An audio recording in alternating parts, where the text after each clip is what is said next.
I'm Tom Moore from the Bartitsu Lab, and in this particular video we're going to talk about the art of chemical warfare.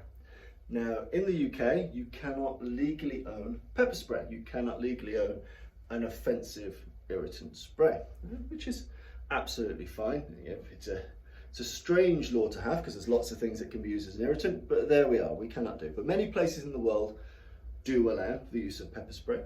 And even in the UK, you can still be using things for self-defense that are of a similar ilk. And I wanted to go through this particular scenario. A lot of women tend to carry a small antiperspirant in their bags. A lot of people coming back from the gym.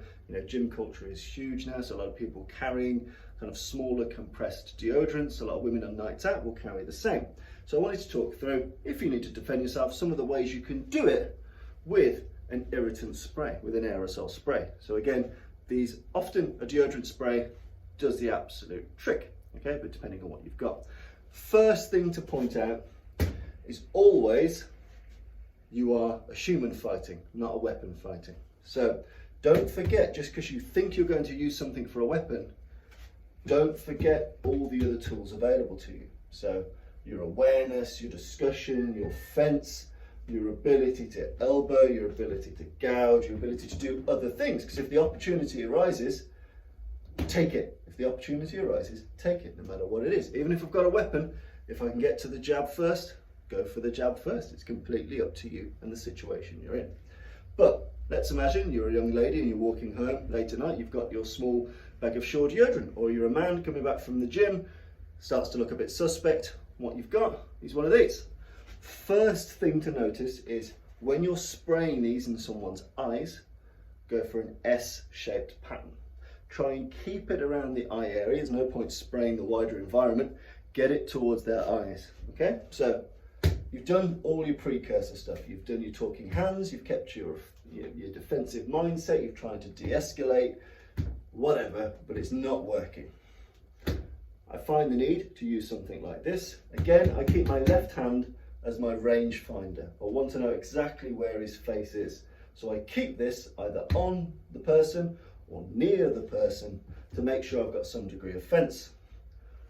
When I use this, I bring it up to my hand, I bring it up to my jaw, because when this isn't in, boxing guard. When this is in, using the doesn't really matter. You see?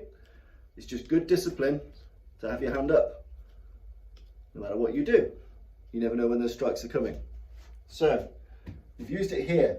As you raise it, bring it towards your head, like a boxer's guard, a modified boxer's guard. We're going to spray in that S-shaped fashion in and around the eyes. And then immediately, because this is very, very important, people will recoil from being sprayed in the eyes. It's a horrible irritant, even a weak deodorant spray here. So we talk, we push, we spray. Then what we do is make sure we use the hard bottom edge here, this lip edge here. So this lip edge or that lip edge, and we drive it down into the eyes or against the jaw of the opponent. And we can do that once, twice, 3 times a lady. You can do it as many times as you like or as many times as the situation allows. So we've maintained our fence, we've drawn our weapon. Don't draw and wait to fire. It's a draw and fire job at the same time. Draw, spray, draw, spray, draw, spray, okay? S shape around the eyes. Then from here, repeated hammer fist style strikes with this. And then we're going to push off with the tiger claw to the face as we exit scene. And we go. So, talk through the scenario again. We've noticed situation might potentially occur. We've given ourselves pretty easy access to our spray. If you take a small condensed one, it's very easy to hide on your person. It's very easy to have on you. You can't really see it, okay? In your pocket against your body, you can't see it, especially the female slimline ones. You start to de-escalate, and if an opportunity occurs for another tool, take it. But if it doesn't occur, you raise and spray. Raise and spray, so make sure you keep yourself nice and safe from what is likely to be a blow. Raise and spray, short, sharp S or Zorro Z, doesn't really matter.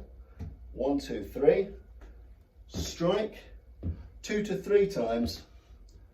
Drive off with that tiger claw to that face. The palm strike, the fingers in the eyes. Exit scene. So here, get straight out of dodge. And that's one of the simple and effective ways you can use a chemical irritant to keep yourself safe. You know, Bartitsu for me is about artifice and vehemence. The artifice is making sure I carry something like this and it's not seen in the conversation, you do not see it. The vehemence is when I spray this into your eyeballs, smash you with the aluminium can, give you one more for the road and get gone. Again, an important part. Many of us now, given gym culture, fitness culture, people running, people cycling, people doing yoga, a lot of people will carry something like this, and while a roll-on is nice, I can't roll on him into submission. But what I can do is I can spray him in the eyes, use the hard edge of the can, and keep myself safe. And Bartitsu is all about keeping yourself safe on the street. Something to play with, something to experiment with, and another situational weapon which many people do not consider.